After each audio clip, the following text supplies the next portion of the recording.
well, Shabbat Shalom, family. So there will be something new that we'll be implementing today.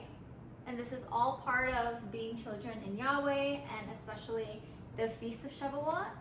And so, Christian? Yeah, well, what I'm gonna be doing, we're gonna be blowing the shofar, as we always do.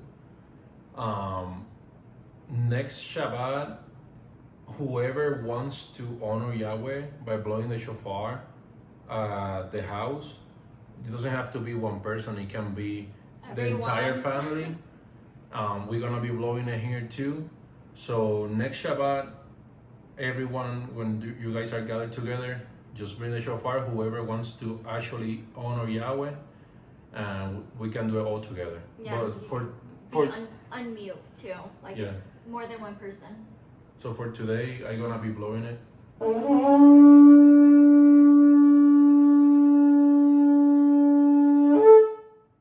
We'll start off now with a prayer.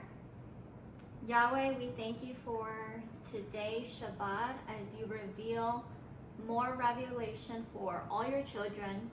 And we ask for your Ruach to just flood the presence of everyone's souls, hearts, and homes. We thank you for a fresh pouring of oil, new wine, and just a stronger relationship in you as our Abba. We bless your name, Yahweh, in Yahushua Mashiach. So shall it be. So shall it be. And we also want to acknowledge, I think we have someone new joining the meeting. We just want to say welcome. Yahweh bless you, and we hope that you can receive great blessing from this message. So let's dive right in.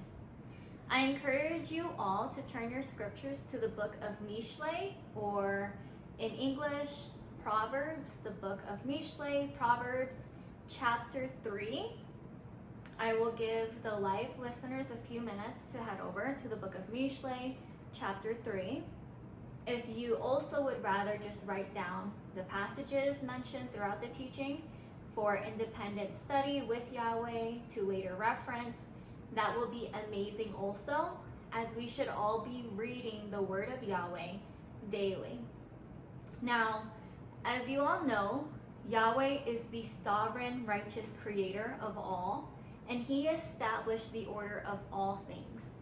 And if he calls his children by name, and those names are written in the book of life, who do humans think they are? Who do we think we are to change and distort Yahweh's words, names, and messages from his word, the scriptures we all have access to?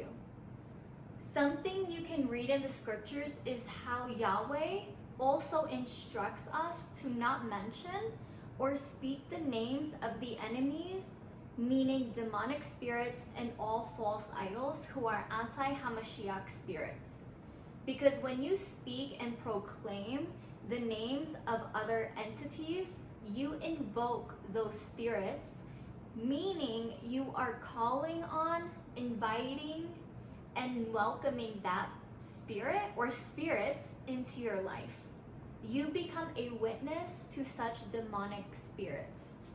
It is essential to always live life with Yahweh's Ruach in order for one to discern when there is an act of picking and choosing. Because coming to know Yahweh's names is the first step into a whole new life here on earth as it is in heaven. And once you receive the revelation and the conviction and the leading to begin proclaiming, worshiping, and praying in the name of Yahweh and Yahushua, the false names and titles you have been using all your life will not and should not continue being in your prayers or a part of your lifestyle.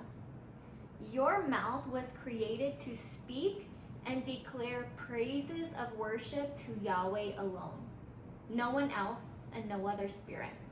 All honor and glory for Yahweh. Hallelujah. Do not be confused also. The first step to becoming new in Yahweh is separating yourself from those who have been following and teaching anti-Yahweh and anti-Yahushua studies. because they are all from man. They are man-made theologies. And if something you have been believing in was established by mankind, you need to seek Yahweh's Ruach for wisdom, guidance, and instruction. Now, the Feast of Shavuot is called this for a very specific and significant purpose. It is not only a time of harvesting natural grain and counting Omer like how they did back in ancient times, because Omer, for those who are unaware, is a measurement or an amount of grain that was to be harvested by the people of Yahweh. But many other important events also occurred. And when you dive into the word of Yahweh and you encounter those significant events during your reading and fellowship, which will take place when you open up his word. And everything regarding Shavuot will be magnified. To first establish a soul ready to receive Yahweh's message for today, I'm going to be reading the first and the end of chapter 3 of Mishlei. So we will be covering everything. Since many of us use different translations, I'm going to jump right into reading, but this chapter is very beneficial to meditate on and seek Yahweh for guidance on which areas of your life need some watering, pruning, and harvesting, as well as cutting off completely. Also, if you own multiple Bible translations, it is extremely beneficial to utilize them during your independent Bible study with Yahweh and when you're having fellowship with other brothers and sisters, because no single translation is perfect. Before I start reading, I also want to share some background on who wrote this book. King Solomon, also known as Yedidiah, meaning the beloved of Yahweh, wrote this book as Yahweh's Ruach revealed all the wonders to him. As I read, I will stop every so often to provide more revelation for your mind, to make sure connections in your personal relationship with Yahweh and in preparation for a Feast of Shavuot comes to fruition in abundance. So in verse 1, it says, "My son, do not forget." Something to know here is that the Hebrew word Torah, it says, "My son, do not forget my Torah." So what you need to know is that the Hebrew word Torah means an instruction, teaching, or law. So what does this mean for all of us? Yahweh is reminding and telling us, my son, my daughter, do not forget my Torah. Do not forget my instructions, my teachings, and my laws. You may ask yourself, well, what is Yahweh's Torah? If you believe and know that Yahweh's word is alive and breathing, and all that you have access to is authored by Yahweh alone, that is technically all of his Torah. Every single book in his scriptures. However, in Jewish understanding, the first 5 books from Yahweh make up the written Torah. So Bereshit, Shema, Vayikra, Vayidbar, and Devarim. These 5 books are also the books known to be written by Moshe. So let's continue reading. "But let your heart guard and keep my commandments." Now, for those who do not know, Yahweh provided Moshe and the Hebrews 10 statements, or some people may say utterances, also known as the commandments. When Moshe was on Mount Sinai with Yahweh, those were provided. The initial 10 statements and commands given by Yahweh were written by Yahweh's hand on 2 tablets of stone. And hopefully you are familiar with the timeline of events. While Moshe was on Mount Sinai receiving massive revelation and having fellowship with Yahweh, the Hebrews actually strayed off the path of righteousness and built themselves a false golden idol in a shape of a calf. Hence, resulting in Moshe witnessing such wickedness when he came back from the Mount Sinai, and having become frustrated and disappointed by what happened, he dropped and destroyed the 2 tablets with Yahweh's writing and was instructed by Yahweh to go back up to Mount Sinai to meet with him and write them for himself, and of course for the Hebrews. The fascinating portion in this event is how Yahweh had initially written the 10 utterances on the 2 tablets of stone. Yahweh is our potter. In the book of Yeshayahu, which is the Hebrew book for Isaiah, chapter 64, verse 8, it speaks about how Yahweh is your potter. He is our potter, and you are the clay. And you are also the work of Yahweh's hand. Before coming to know Yahweh, your heart and soul was broken and as hard as stone. In order for you to receive Yahweh's truth in your life, you need to die to yourself, allow Yahweh to transform you in every area of your life, and have His Torah and commands written on your heart and soul. We will be going over these 10 commands from Yahweh later in the teaching, but for now, let's continue reading. Verse 2 says, "For they shall add length of days and long life, and shalom they add to you."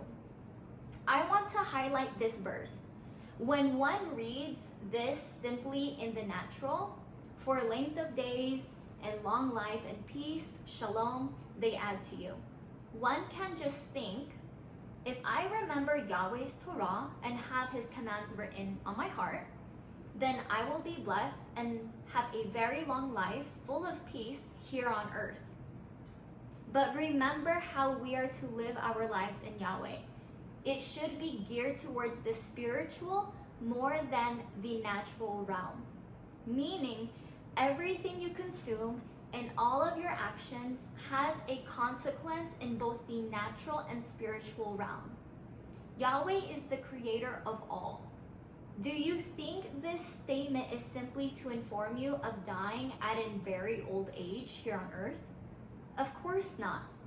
When someone decides to pursue Yahweh, receive Him, and understand only in Yahweh is their salvation, because He is the creator of all life and is the only one who can offer salvation, and the seeds from His tree of life are planted in your heart, and the blessing to receive His Ruach, Yahweh's breath, wind, and spirit inside of you and with you at all time, you are given the gift of long life in Yahweh, and His Ruach blessed you with shalom 24/7. Once you step into the purpose and calling Yahweh created for you since the beginning, and you surrender all of your plans because you have come to understand and learn how it is only Yahweh's will that will truly prosper in your life. Your days here on earth, the number of years you have left, will be abundant with Yahweh's Ruach, providing you with shalom, completeness, prosperity, peace, rest, and vitality in all areas of your life. And not just that, but the life you will also get to experience one day in the New Jerusalem with Yahushua and the other children of Yahweh, who are also called and chosen to be set apart. Let's continue to verse 3. "Let not mercy and truth forsake you. Bind them around your neck and write them on the tablet of your heart." Something that is very interesting here is how this verse mentions to not allow mercy and truth to forsake you. In other words, do not allow mercy and truth to leave you. We must bind them. We must bind them, both mercy and truth, around our necks and have them both written on the tablet of our hearts. In the book of Romans, chapter 10, verse 9, it states how we must declare that Yahushua is Yahweh and also believe in our heart that Yahweh raised Yahushua from the dead. Our vocal cords, which is how humans speak, are located in the neck. And our emotions in the natural and spiritual realm have a connection to our heart. So in verse 3, we can understand that we must not only believe and have faith in Yahweh through Yahushua, but we must also speak his word, which is truth, to ourselves and to those around us. Verse 3 is emphasizing the importance in the first couple of verses we just read. Yahweh is both mercy and truth. There is a reason why we must know and hold tightly to Yahweh's Torah and commands. Just a verse ago, I shared how Yahweh had written the 10 commands on 2 tablets of stone. And that was given to Moshe and the Hebrew people and their generations after to follow. We also need to understand that Yahweh is the same yesterday, today, and forever. Yahweh is both mercy and truth. His words are alive and always speaking. It is very important to never believe the lies of religious organizations and their theologies that teach the blind how it is all about grace, and we do not need to hear or hold dear to our hearts, in our hearts, Yahweh's Torah and commands. Because what we have been reading so far in Mishlei can be found in the renewed covenant scriptures all throughout. And actually in every single book authored by Yahweh's Ruach to his set-apart children. The connection I want you to consider is before receiving Yahweh into your life, your heart was stone. It was a hard heart just like Pharaoh's and all the foreigners who refused to invite Yahweh into their lives. You must allow Yahweh's Ruach to renew you, make you completely brand new in him alone. Destroy the former heart that was of stone, just like how Moshe did when he had the first tablets. When Yahweh gave him the first 2 tablets. A process of being renewed in Yahweh by the help which was given, his Ruach, must be made manifest in your life, both in the natural and spiritual. We can see in the event that took place while Moshe was on Mount Sinai with Yahweh, the Hebrew people were awaiting the next task, although they received and accepted Yahweh into their lives. Some actually had not fully surrendered, which caused them to fall back into their wickedness and foolishness, and their actions reflected the negative consequence, which was given by Yahweh. And around 3,000 of the Hebrews, and possibly some foreigners, got destroyed and experienced the plague. However, in the renewed covenant scriptures, you will read the event that took place after the Feast of Pesach, unleavened bread, and first fruits, leading up to the Feast of Shavuot. Yahushua was appearing to man from the moment of his resurrection for 40 days, 10 days before the Feast of Shavuot. The students and followers of Yahushua were informed of the need to wait for something magnificent to come. There were about 120 students and followers of Yahushua in the upper room, fellowshipping, praying, and gathering until the Feast of Shavuot.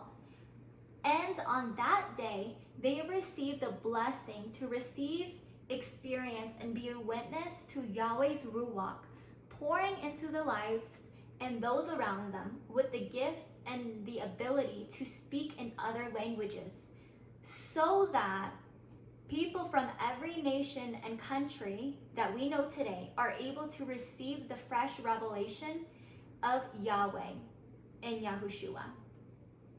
Hence, the 3,000 souls during that time period were saved, and it happened in a very quick time period. They were saved in Yahweh in those days, meaning the Feast of Shavuot that occurred in the days of Moshe is a direct connection to the Feast of Shavuot that took place in the renewed covenant scriptures. Yahweh's 10 commands from the days of Moshe are still true for us today. To be more specific, it is true for all who are in Yahweh today and will still be true for those in the future, just as it has been since the beginning of creation. Let me repeat what I just said once more to make sure all who are listening can seek Yahweh more intentionally, as I know many people do not understand this nor have been taught this. Yahweh's 10 commands from the days of Moshe are still true for us today. To be more specific, it is still true for us today, and it is true for those in the future, just as it was since the beginning of creation. We will shed light on this later in the teaching, but let's continue to verse 4. And you shall find favor and good understanding in the sight of Yahweh and man. As the children of the Creator of all, you must realize that life in Yahweh requires many days and years full of unlearning, renewing, and applying. Many things you thought were of high standards are nothing when seen next to Yahweh's path to doing life. Yahweh's standards and his principles is sovereign and righteous. By simply seeking Yahweh all throughout the days of your life here on earth, which, by the way, since the time you were born, we are all a day closer to dying in the natural. We must fellowship with Yahweh's Ruach and read his words, all of his writings to us, because it is the most important and valuable gift one can ever gain access to. As you have a natural and genuine desire to seek, please, honor, glorify, and praise Yahweh, his words and secrets will be magnified every single time you read his word, and it will be made true in your life every single day.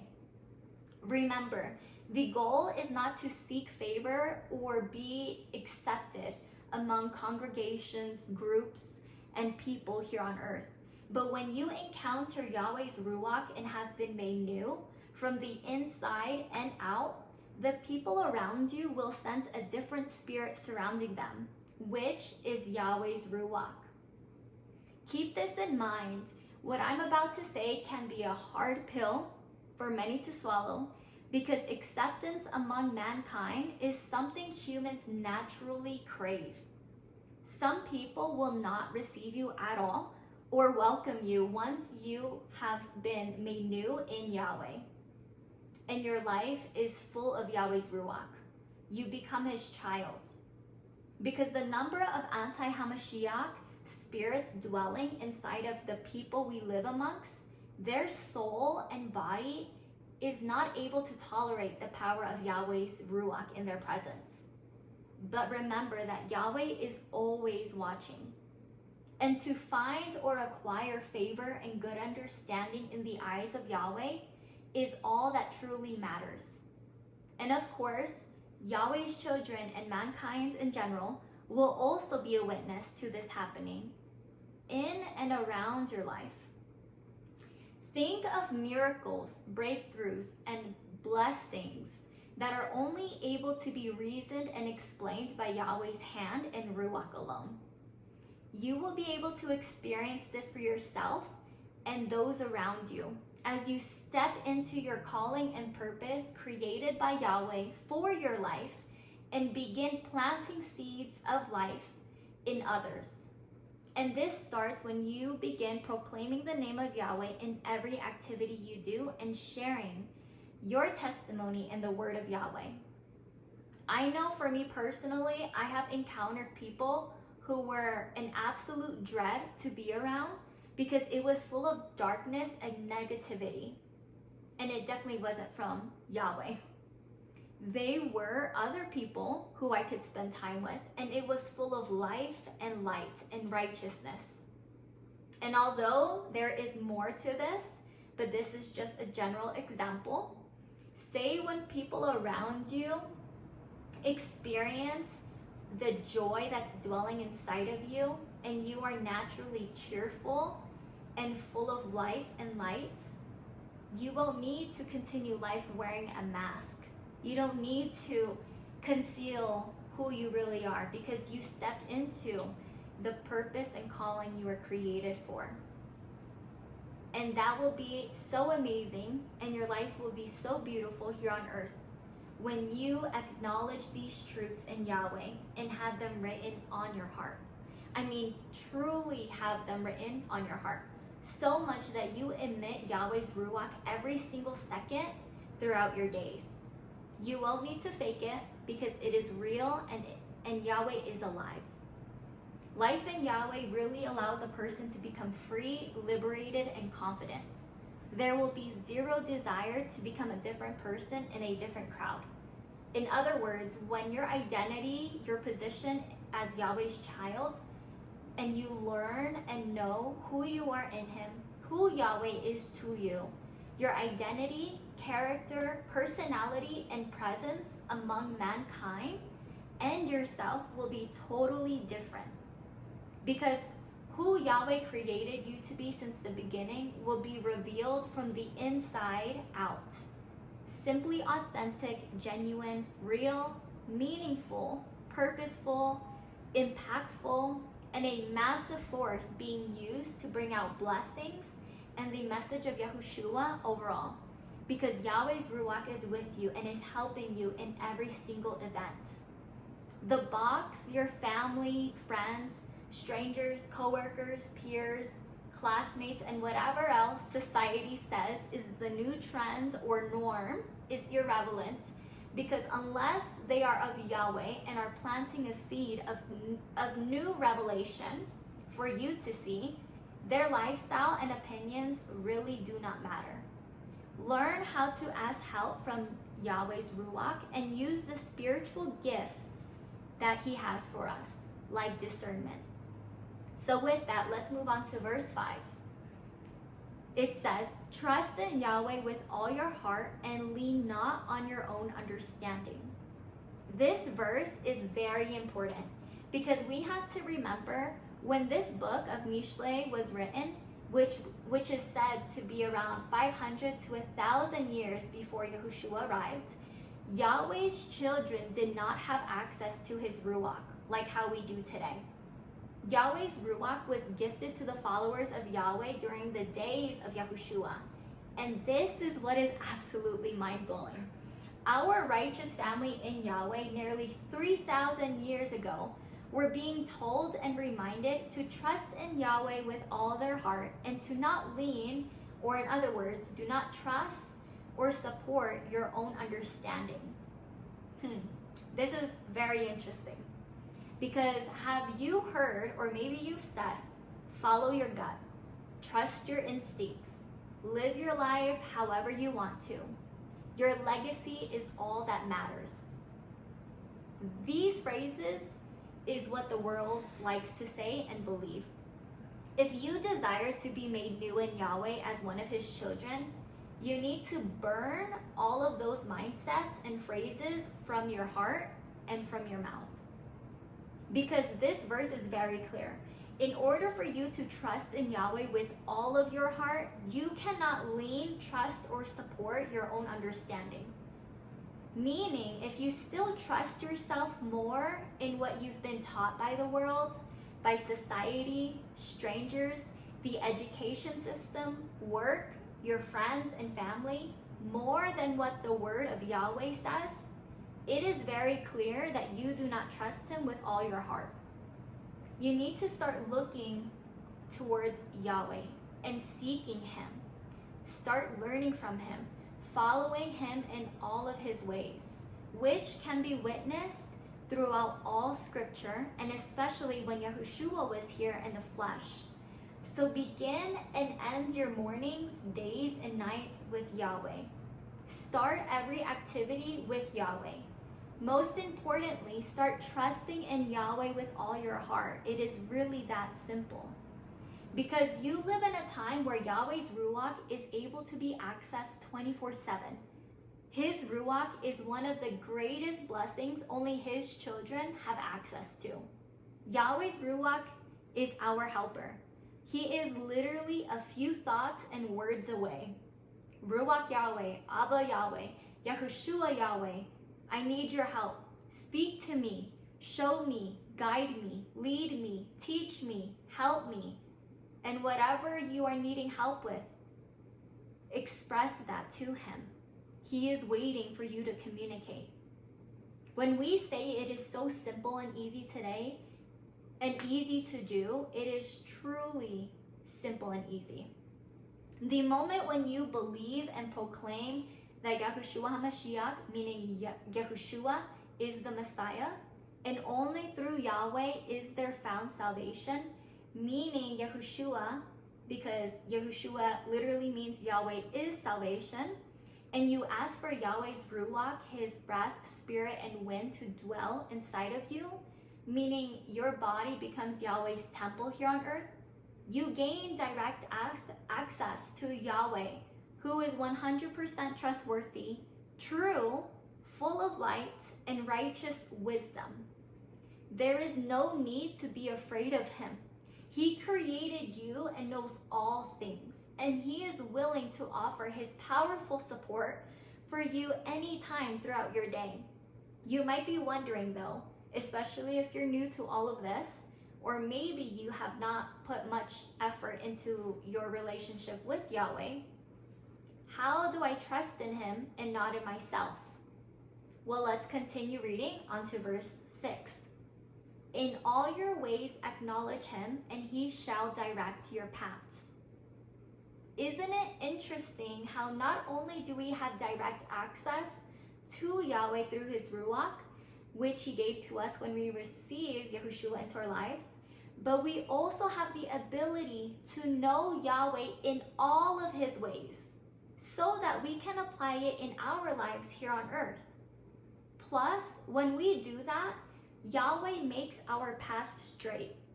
In other words, Yahweh will reveal to you and direct you on the path to doing life in which you were created and called for.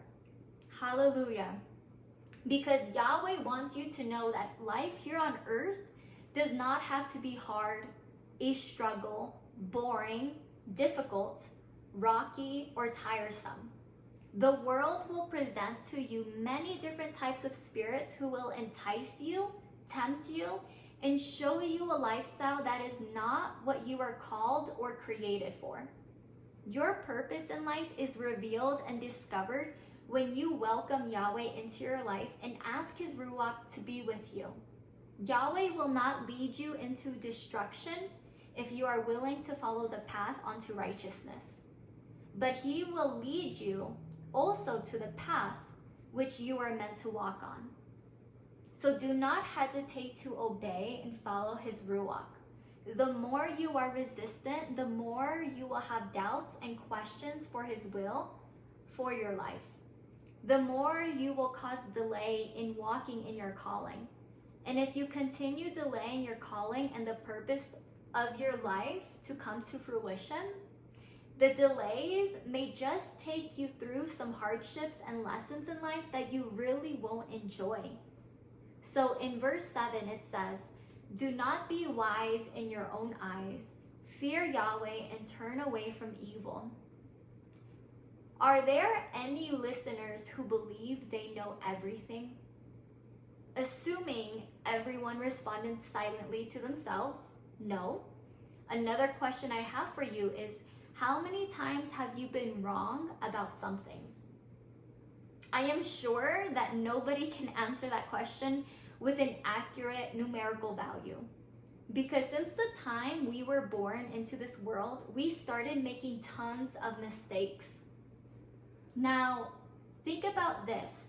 Do you trust yourself 100%?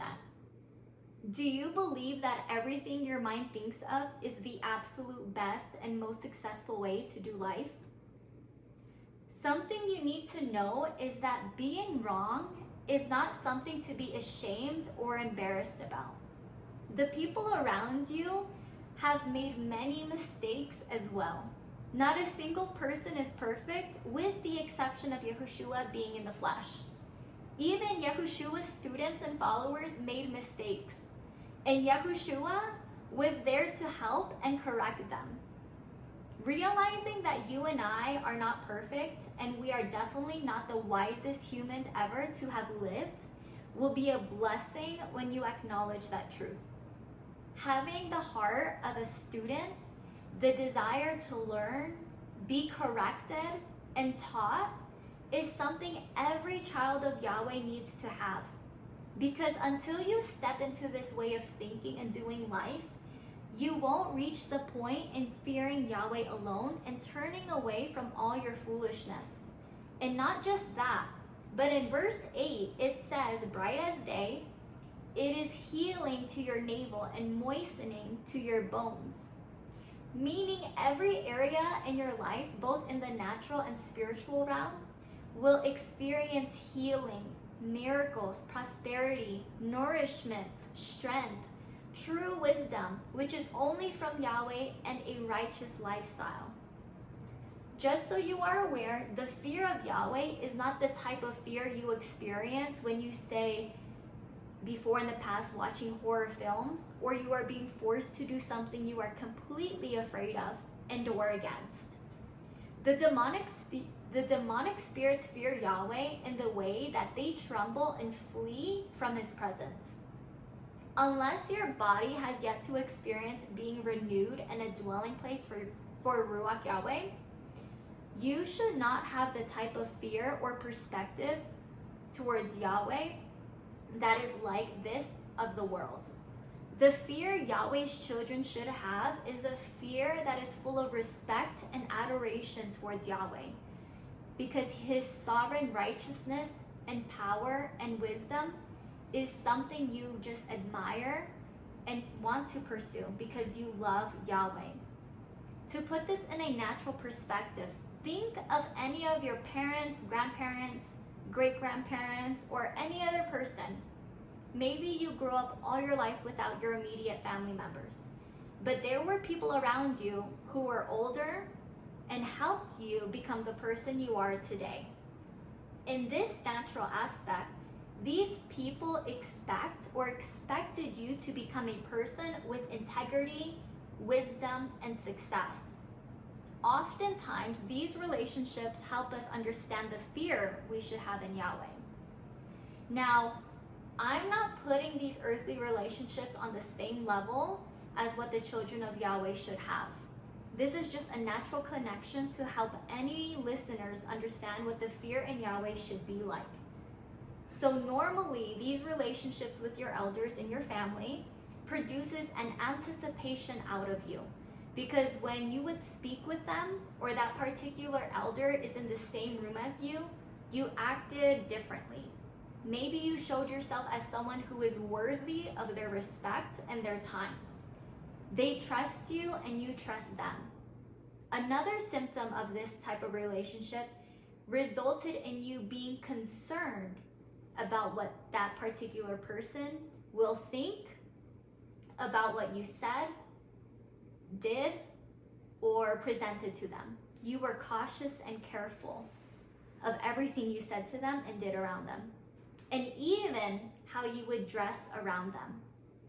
To put it plainly, you were mindful and respecting of this person's thoughts, space, and instruction.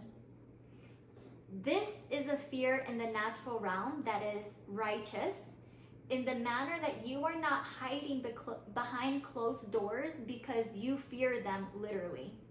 So the fear you should have in Yahweh is like those relationships, except it should be held to a higher priority, which is the only priority in your life: respect, honor, glory, and reverence. Because it is ultimately only Yahweh who you should fear, nobody else, and no other spirit. Imagine this: before mankind, Adam and Hava partook in the fruit from the tree of knowledge, which is the tree of good and evil, mankind was able to live freely and be surrounded by Yahweh's presence. Once they partook of the fruit, they became fearful. They actually became like the demonic spirits who tremble and run and hide in Yahweh's sight.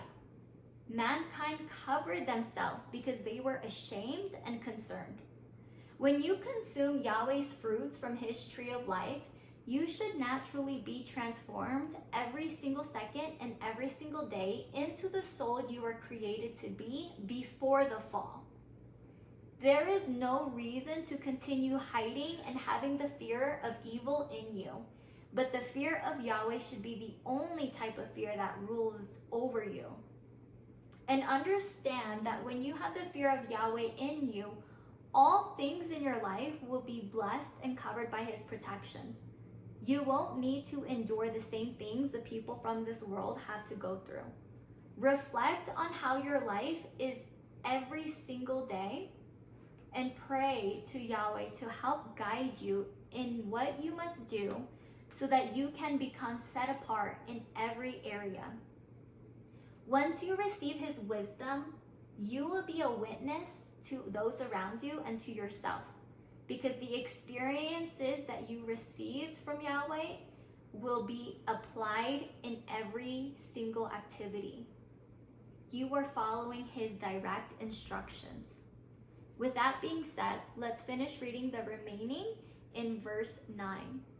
Esteem Yahweh with your goods and with the first fruits of all your increase. To stop here briefly, in the natural, we used to give thanks, honor, and pay our respects to mankind when an opportunity or an increase was given to us. In the natural and spiritual realm, now being one of Yahweh's children, we must acknowledge Yahweh first and foremost, as he is the one who supplied such blessing. So with every promotion or advancement you receive, not just in a literal job setting, but an increase in any area of your life, bring forth the first fruits unto Yahweh. Because in this passage and many throughout scripture, we must return the first portion of all of our increase unto Yahweh. You might be wondering, well, how do I bring the first fruits of every increase to Yahweh that is not finances? Well, to clear this up in case anyone listening is new to this, when you receive a paycheck, the 10% of the gross, meaning the amount before taxes, retirement, and whatever else the deductions may be, like insurance policies, etc., that overall increase you receive, 10% of that belongs to Yahweh. It is up to you to discern and bring forth funds to the family in Yahweh you are learning and feeding from. Now in the other areas of life that are not related to money, the way that you can bring forth the first fruits to Yahweh is by praising him for the opportunity, whether it be in prayer, expressing gratitude and joy, spending time with Yahweh in his word, seeking him, and setting aside time to fellowship with Yahweh and his other children. For example, every morning we wake up. That is a blessing and an increase from Yahweh in the area of life. Being able to breathe once more and wake up is an increase from Yahweh many do not realize or acknowledge first thing in the morning. So how do you bring forth the first fruits of your day to Yahweh? You proclaim his name right when you wake up. The thoughts you should have and the words that you speak and the material that you consume should be from Yahweh alone, meaning his words, which are found in scripture, listening to them, listening to teachings, discussing Yahweh to those around you, and simply talking, communing with Yahweh is how it should be. Allow Yahweh to be the one who directs and handles your daily activities and environment. I am sure you have been told by someone or even said this to yourself, oh, someone woke up in the wrong side of the bed this morning, or how about don't talk to me right now, I am not in the mood, it is too early for all of this. Well, let us tell you something. If Yahweh is the only priority in your life, your days, and especially your mornings, will become fruitful and full of life, because you return the first fruits unto Yahweh. And we can confirm what I just said in the next verse, 10. Then your storehouses shall be filled with plenty, and your vats overflow with new wine. Isn't this amazing? When you start doing life with Yahweh 24/7 and begin looking to Him in every area of your life, returning the first fruits of all your increase in the natural and spiritual, your storehouses will be filled with plenty. Meaning all areas of your life in the natural and spiritual realm will be filled with continuous outpour of blessings in all areas. And not only that, but your vats will overflow with new wine. This represents the bountiful abundance from Yahweh's provisions. Everything you truly need will be taken care of. So you see, first you must truly respect, love, honor, praise, and believe in Yahweh, and the genuine desire to do all that you can to ensure that Yahweh is pleased and satisfied will be in your heart.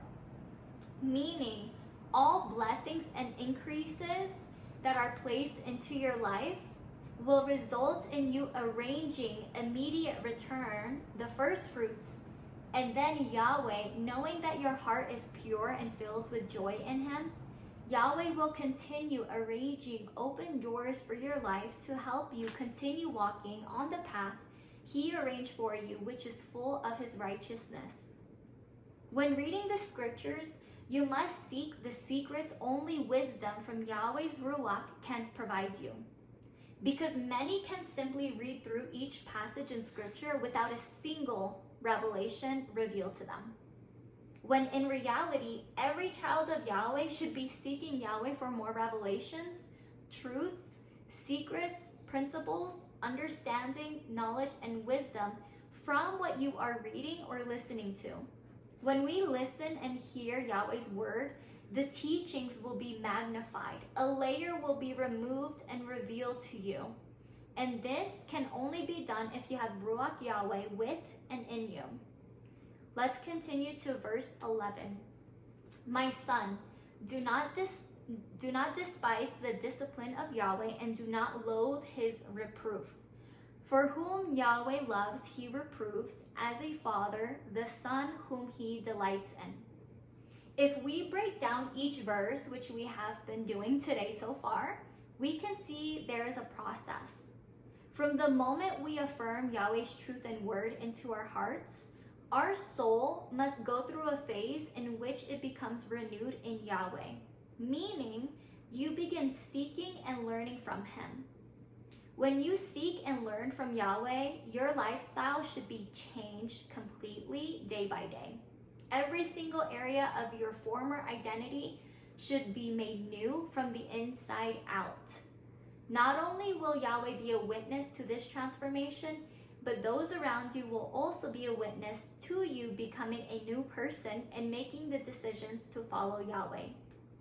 Plus, when this process begins in your life and you have yielded your entire soul onto Yahweh, and your thoughts, actions, and words spoken reflect a righteous lifestyle in Yahweh, the questions you had before about your life and future will all be sorted out. The shalom, the peace, confidence, and stability in all areas of your life will be manifested through receiving Yahushua. Your soul will experience a supernatural healing and restoration that you have never thought you could experience if you stayed living and believing like the world. Once this takes place in your life and you start honoring and having the fear of Yahweh in you, there will be a joy and thanksgiving inside of you. And Yahweh will apply and pour out His promises into your life, because you have simply shown Him that you understand what it means to be a part of His righteous royal kingdom. And the last two verses we just read clearly shows how Yahweh will be correcting you and disciplining you. None of the beautiful blessings and glorious wonders will come to pass in your life if you continue being stubborn and unteachable. This is why denying yourself is essential. If you realize that you are still holding on to your identity since birth, the areas in your life that are still from this world, You need to acknowledge the flaws and remove them from your life. Humble yourself and ask help from Ruach YHWH, because in the remaining verses it says this, verse 13, blessed is the man who has found wisdom and the man who gets understanding. For the gain from it is better than gain from silver, and its increase than fine gold. She is more precious than rubies, and all your delights are not comparable to her. Length of days is in her right hand, riches and esteem in her left hand. Her ways are pleasant ways, and all her paths are shalom. She is a tree of life to those taking hold of her, and blessed are all who retain her. Yahweh founded the earth by wisdom. He established the heavens by understanding. By his knowledge the depths were broken up, and clouds dropped down dew. My son, let them not depart from your eyes. Watch over sound wisdom and discretion. Then they become life to your being and an adorning to your neck. Then you would walk safely in your way, and your foot would not stumble. When you lie down, you need not be afraid, and you shall lie down, and your sleep shall be sweet. Do not be afraid of sudden dread, nor of the ruin of the wrong when it comes. For Yahweh is at your side, and he shall guard your foot from being caught. Do not withhold good from those who deserve it, when it is in the power of your hand to do so. Do not say to your neighbor, go and come back, and tomorrow I give it, when you have it with you. Do not plan evil against your neighbor, seeing he dwells safely beside you. Do not strive with a man without cause, for he has done you no evil. Do not envy a cruel man, and choose none of his ways. For the perverse one is an abomination to Yahweh, and his secret counsel is with the straight. The curse of Yahweh is on the house of the wrong, but he blesses the home of the righteous. He certainly scoffs the scoffers, but gives favor to the humble. The wise do inherit esteem, but fools are bearing away shame. Do you realize and understand at all what we just read? All that we've been discussing so far. The moment you begin seeking Yahweh, learning from him, which entails Yahweh also correcting and disciplining you, whether it be him directly by his Ruach or the people around you, so that you can live a life that is righteous, he will present you with massive, I'm talking about tremendous natural and spiritual blessings and healing. Plus, Yahweh will also enable you to be a blessing to others. Because through the abundance of wisdom and provisions Yahweh poured and will continue gifting you with, you will be able to help others who you are called to help. Your entire perspective towards wickedness and evil will be a righteous perspective. The terrible people living amongst us, whatever they do, will also not affect you in any way.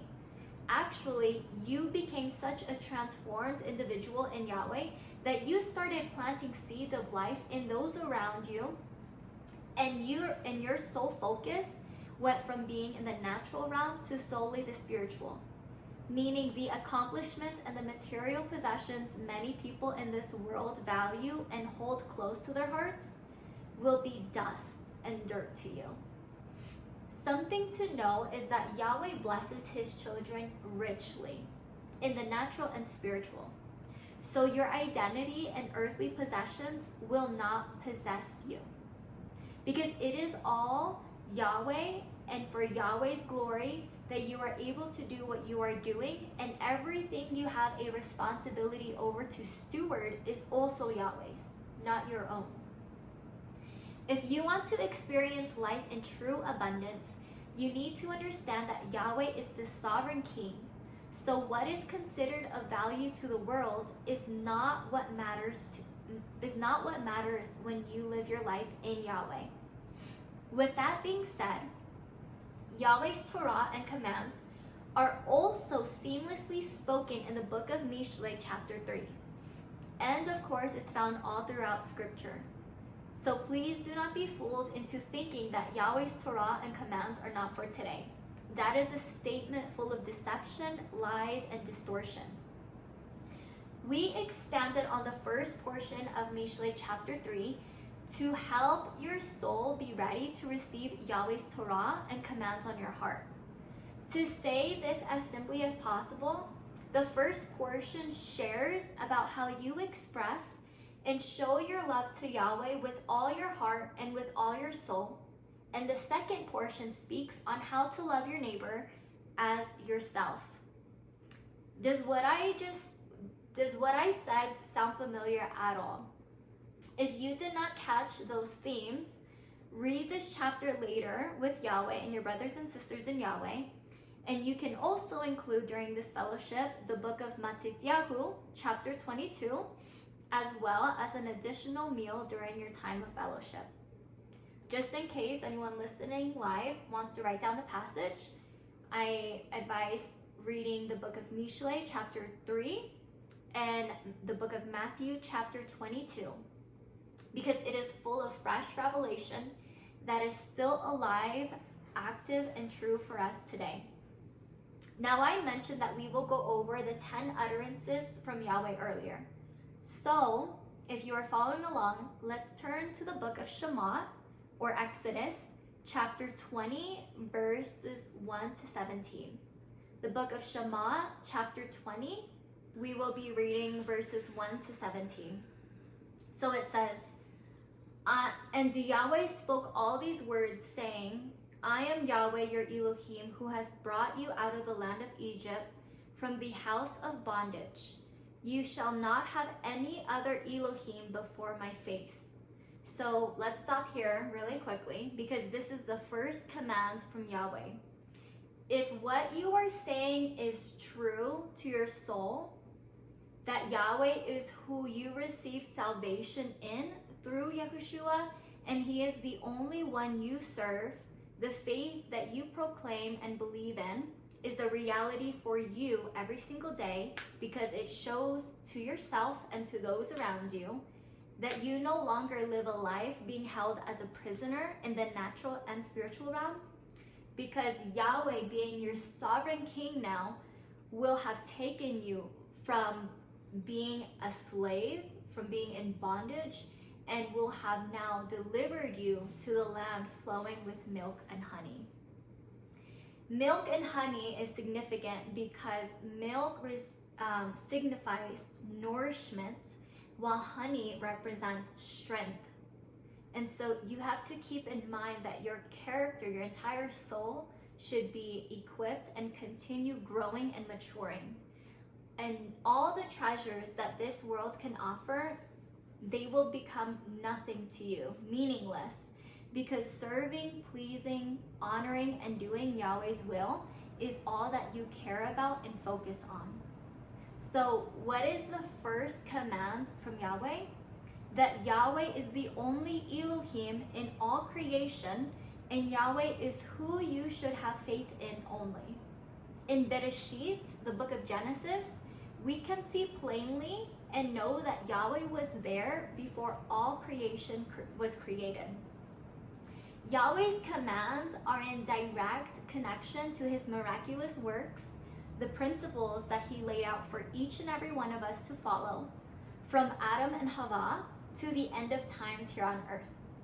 Yahushua even mentioned in the Besorah, in the book of Yehuchanan, or John, in English, chapter 1, he mentions, and I highly advise you writing that down too for a future reference, so Yehuchanan or John, chapter 1, because this chapter shows how Yahweh's 10 commands were established before creation and is still true and active for all of us today. No man has the authority to say it is not for today, because Yahweh's word says that his ways are perpetual. In other words, his ways and his word is forever. So let's go to verse 4 to 6. It says, You shall not make a graven image for yourself, or any likeness in the heavens above, or in the heaven beneath, or in the waters under the earth. You shall not bow to them, and you shall not serve them, for I am Yahweh your Elohim, a jealous El, visiting the iniquity of fathers on sons on the third and fourth generation, to those that hate me, and doing kindness to thousands, to those loving me, and to those keeping my commandments. The second command from Yahweh regards putting your faith in false idols and denying him, but to those who receive Yahweh and confirm his sovereignty and his commands will receive the kindness from Yahweh.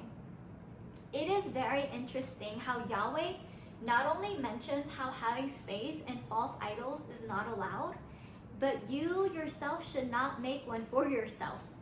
Has anyone heard about the worldly concepts of law of attraction or manifestation? What do these concepts say to do? Keep saying the same repetitive affirmations to yourself. Make a vision board of everything you want to achieve and attain materially. Or maybe it's not a vision board, but this concept requires you to write a letter to yourself about what you are manifesting materially in the natural realm and or in the spiritual. Those are false idols in your life, and you need to stop that right away. And if you do any of that, you need to throw whatever you have away. Don't allow your flesh's desires to become an idol in your life. If you do not make the decision and take action to put an end to all of that foolishness, your offspring and their offspring and their offspring, so forth, will continue and encounter the consequence from Yahweh that is going to be a plague, which are generational curses. Not only that, but people who hear about Yahweh but refuse to receive him will also be experiencing a generational curse for denying Yahweh's sovereignty. Also, if you think about how Eve committed the sin, which resulted in the first religion to come alive and cause their offspring to be cursed for many generations, Adam and Hava knew of Yahweh's commands. However, they decided to go against Yahweh's commands, resulting in the fallen seed of all who are birthed into this world. Let's read verse 7 to learn about the third command from Yahweh. You shall not take the name of Yahweh your Elohim in vain, for Yahweh will not leave unpunished the one who takes his name in vain.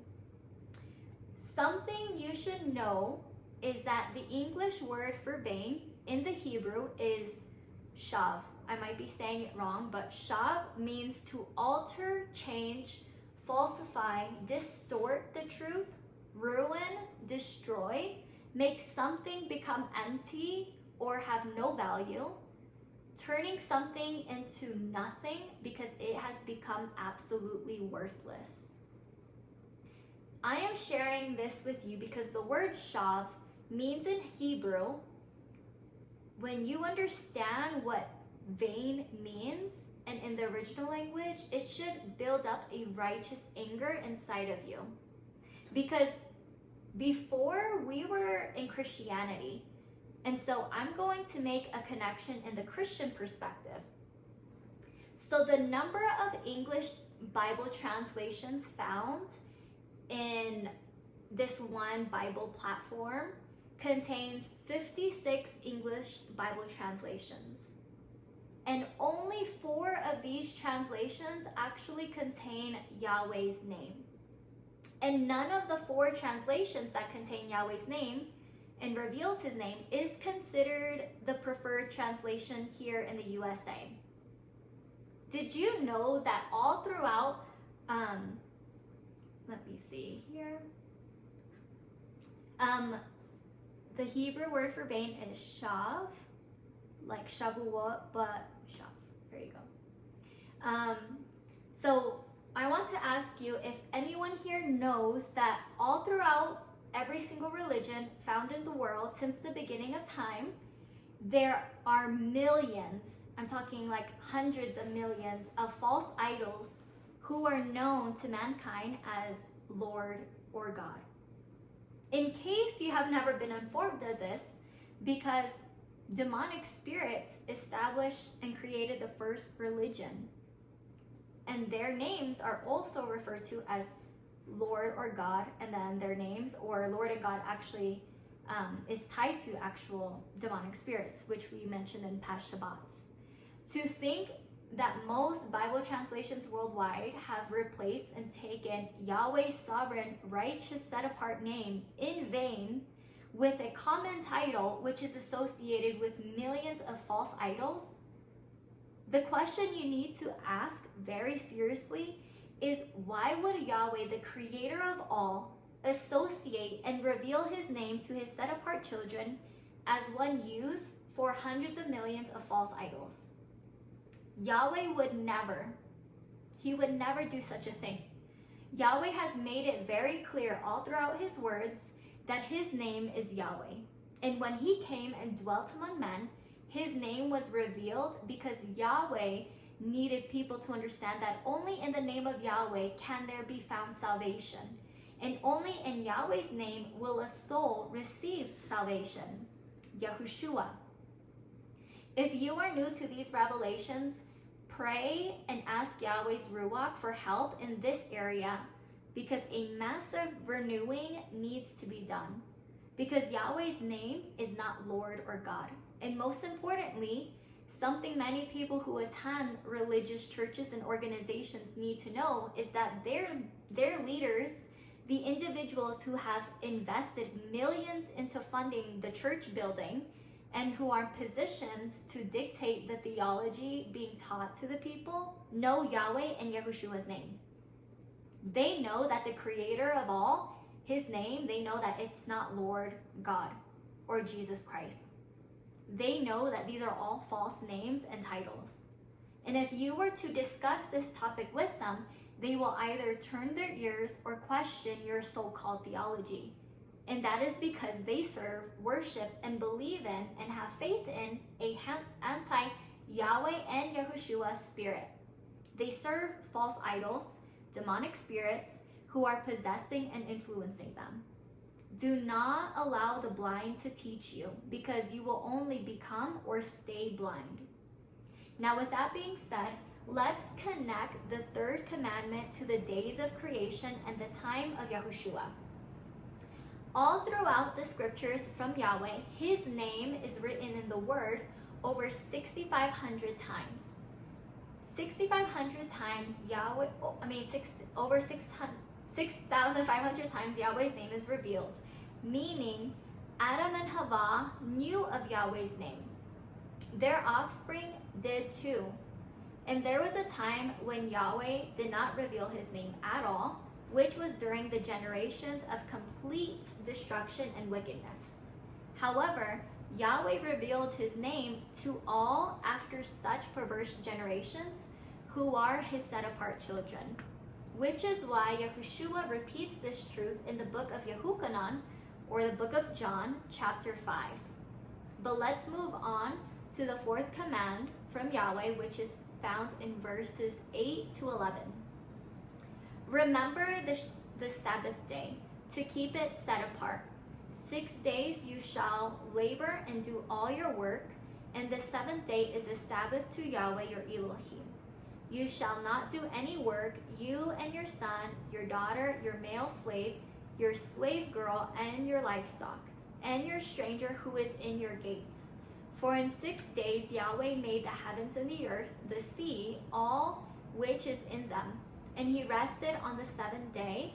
On account of this, Yahweh blessed the Sabbath day and sanctified it. With this, do not believe the fools who have been taught that Shabbat is not for today.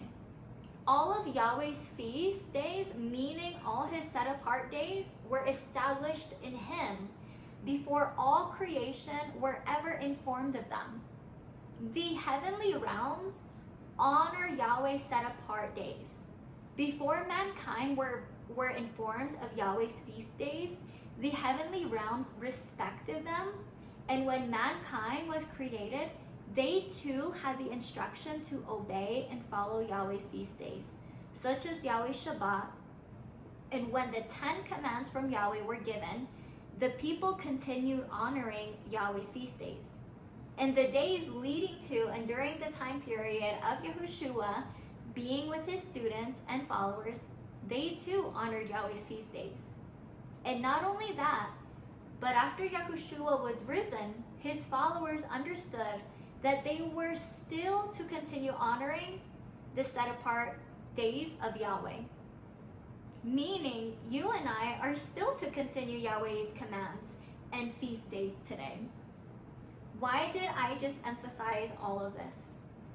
Well, Yahweh's Shabbat is a set-apart feast day every single week.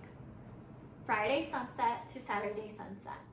And we have the blessing to take part in the upcoming feast, which is Shavuot. Shavuot is the feast where we are to acknowledge and follow every single year in the Hebraic third month. And it is a significant time to renew and confirm your covenant, our covenant in Yahweh, just like how our ancestors did. With this, if you are currently employed and have a schedule where you are forced to work during Shabbat, you need to pray and seek Yahweh on how to go about so that you can honor his Shabbat in the way that he told us to. Just so you know, Shabbat is not the only feast day that is set apart unto Yahweh that he commands us not to work. During Shavuot, we are also not to work. But as you take action and seek Yahweh's help to arrange your weekly schedule at work in due time, the doors will open when you and I are able to follow him in every single way, regardless of our work schedules. Because Yahweh can and will cover you in favor, protection, and anointing. His will be done if that is what you desire. Before we move on to the next command, with Shabbat and any other feast day from Yahweh, we are also called to do a few things. But most importantly, we must not work, meaning we are to rest from earthly duties. That is not the same as working for Yahweh. When we work for Yahweh, we should be doing his will and working for him and in him 24/7, meaning even on Shabbat. Although you are to rest in the natural from your employer, you are still called to work for his kingdom, planting the seed in your soul, those around you, and being a blessing to others so Yahweh's light can be revealed to those very close and dear to you. Let's carry on to command number 5 found in verse 12. Honor your father and your mother so that your days may be long on the land which Yahweh your Elohim is giving to you. Now this command can be confusing for some people, especially when in the Besorah or in the renewed covenant scriptures, there is a statement from Yahushua regarding denying your family. You have to remember, we need to always connect the natural and spiritual realm.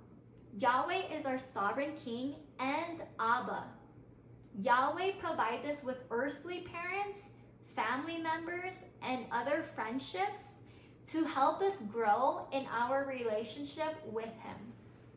Yahweh being our Abba and we being his children, Yahweh through Yahushua also being our brother, the firstborn or first fruits among many brethren, Yahushua being a rabbi, or in English, a master and teacher with followers and students who learn from him, and Ruach Yahweh being our helper and comforter, similar to any form of relations you may have.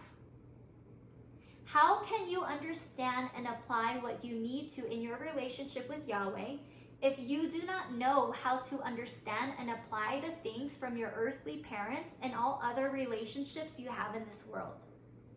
We have many avenues to practice and exercise how we are to experience and be a witness to Yahweh's goodness in this world.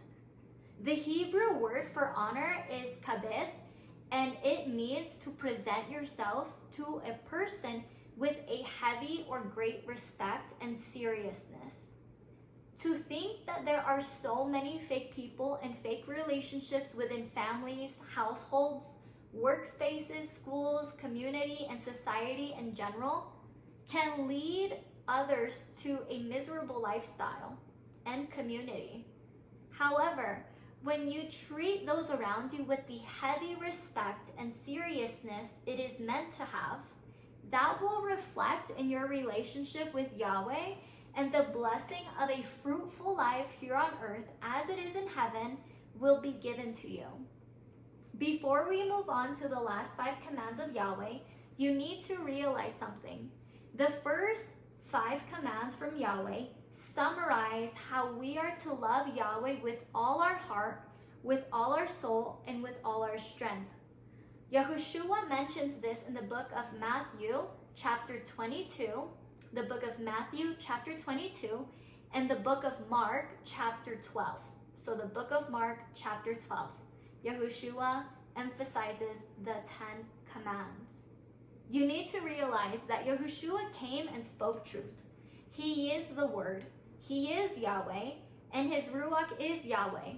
He lived out in the flesh and shown us how to follow Yahweh's Torah and commands, especially how we are to love Yahweh with everything inside of us. Now that you have received such revelations regarding Yahweh's Torah and His first 5 commands, let's move on to the last 5 of Yahweh's commands, which show us how to love our neighbor as ourselves. Verse 13 says, "You shall not murder." Do you know what happened when Havah and Adam ate from the tree of knowledge?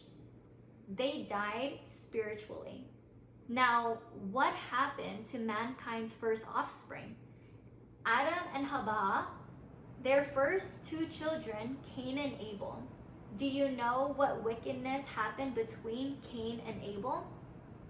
Cain being the firstborn of mankind under Adam and Havah, meaning his position that he gained, being the firstborn, entered a mentality of entitlement, and he murdered his brother, the second-born, Abel. Now, do you know why Cain murdered Abel? So Cain was a farmer, and farmers obviously plant seeds and wait for a harvest. And Abel was a shepherd who took care of animals. What happened was Abel made the decision to honor Yahweh by returning and offering Yahweh the portions from his firstborn sheep and more, while Cain decided to offer some fruits from his harvest. Abel returned to Yahweh the first fruits of his increase along with some offerings, while Cain, on the other hand, only brought Yahweh an offering. Cain witnessed how Yahweh received and accepted Abel's tithes and offerings, while when Cain brought an offering to Yahweh, Yahweh did not receive Cain or his offerings. Because of this, Cain became very angry and murdered his brother. Once these events took place, Yahweh cursed and punished Cain. You can read all about this in the book of Bereshit or Genesis chapter 4. Yahushua also confirms the 6th command and all other commands in the book of Mattityahu chapter 5, the book of Matthew chapter 5. But let's carry on to verse 14, which is the 7th commandment. You shall not commit adultery. You need to realize that adultery is not just within an earthly married couple. Adultery occurs whenever you think, see, and believe something or someone in your life is greater and of higher importance than Yahweh. And adultery in this aspect is one that hurts your focus, dedication, commitment, attachment, and general relationship with, to, and for Yahweh. it is very important to know that when we are in Yahweh, as long as you acknowledge your flaws, ask His Ruach for help, receive His correction and counsel, and apply what He is instructing for you to do, your path will become righteous and straightened, completely from Yahweh's power alone, not by your own strength. Yahushua encountered an adulterous woman, but He forgave her. Adam and Hava committed adultery against Yahweh, and Yahweh arranged the path to righteousness for them and their offspring. And Yahweh is doing the same for all of us today. If you know that you spend more time doing something else that doesn't include Yahweh or bring glory to Him at all, you may very well have an idol, which is an open door for you to sin and commit adultery in the natural and spiritual realm. You need to identify those idols and surrender your entire life, every single area, to Yahweh. Let's now go to verse 15, which is the 8th command from Yahweh. You shall not steal. In the garden of Yahweh, Hava and Adam stole from the first fruits of Yahweh, the only tree amongst all the others that they could very well freely eat from, which was an abundance of trees that they were blessed. Do you know what happened? Adam and Hava received a punishment, an open door to curses into their life by their own fleshly desire to steal from Yahweh. In the book of Yahushua, or the book of Joshua, chapter 7, a son from the tribe of Yehudah stole from Yahweh in the land of the Israelites, which they were supposed to claim after the victory over Jericho. The son who stole from Yahweh resulted in him being stoned to death by the Israelites, by his own family and community. During the days of Yahushua, one of his followers and students named Judas also stole money from their money bag. And Judas was also the one who betrayed Yahushua by accepting money from religious authorities to capture Yahushua, which led to Yahushua being the Pesach lamb.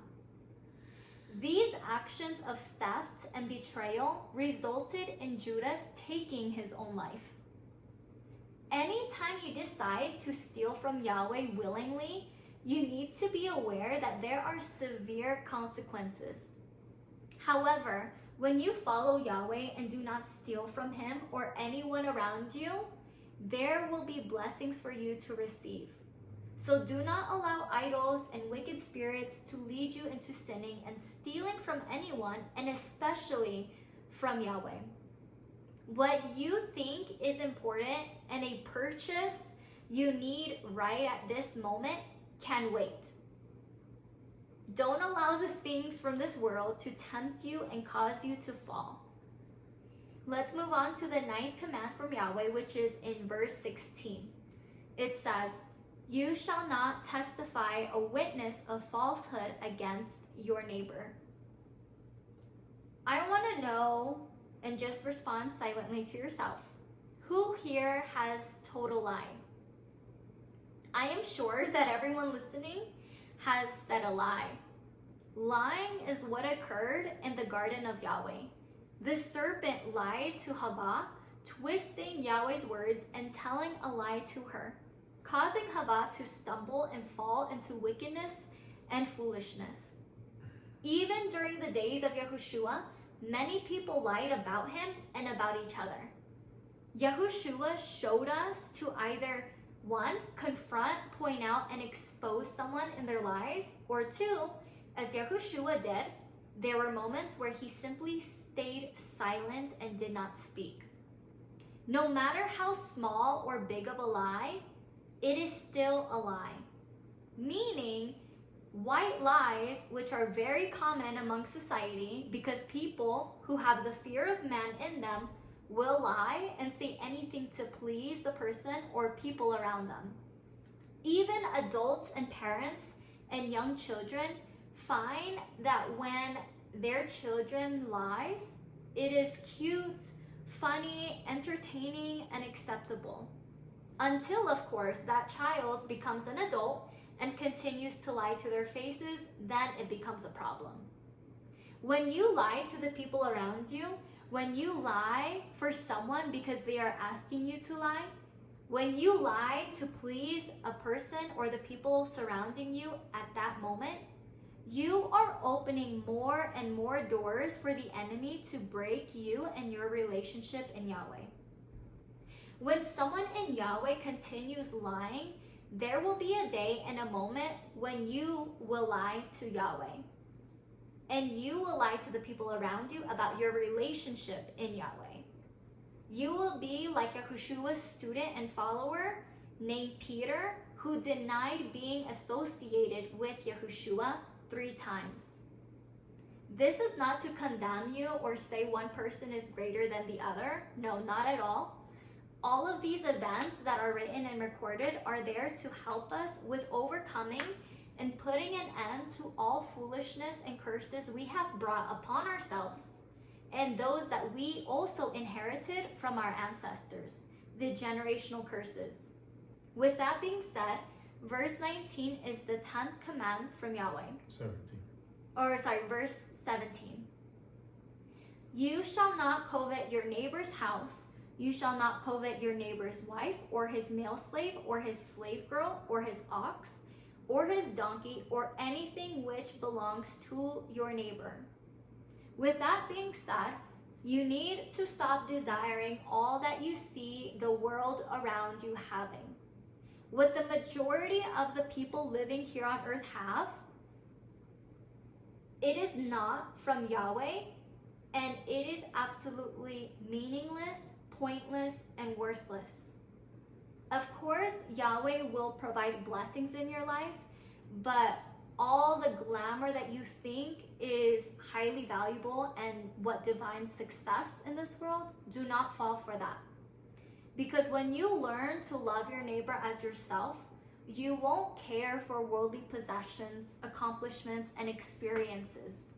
When those areas of your life and mindset becomes renewed in Yahweh completely, all of the disgusting emotions you hate feeling will be no more. Because being jealous of what people have opens the door for your emotions to just be negative and extremely wicked. When your path becomes righteous in Yahweh, the emotions you will feel will be righteous and solely from Yahweh's Ruach. This year,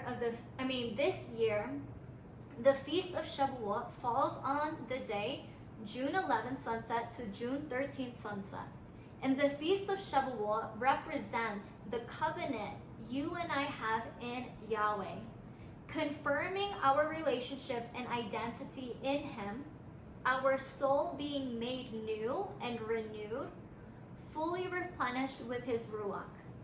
And not only that, but the important events that took place during this feast was the 10 commandments from Yahweh to Moshe and the Hebrews on Mount Sinai, which are all for Yahweh set apart children to follow perpetually, because it is a forever covenant with Yahweh.